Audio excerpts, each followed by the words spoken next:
Hey guys, welcome my YouTube channel Imran blog 93। दोस्तों, इसमें अजमेर के तारागढ़ पहाड़ पे हम लोग चढ़ रहे हैं। हमारे साथ में 2 लोग और हैं।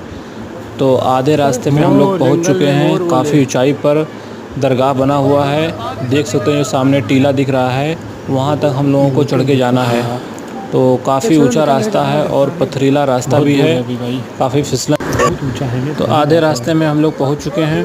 तो अभी बाकी है काफ़ी रास्ता। काफ़ी ज़्यादा परेशानी भी हो रही है चढ़ने में। देख सकते हैं जूम करने के बाद में कितना छोटे छोटे घर दिख रहे हैं, शहर दिख रहा है। तो अगर वीडियो अच्छा लगा हो तो हमारे इस वीडियो को लाइक कीजिएगा और चैनल को सब्सक्राइब कीजिए।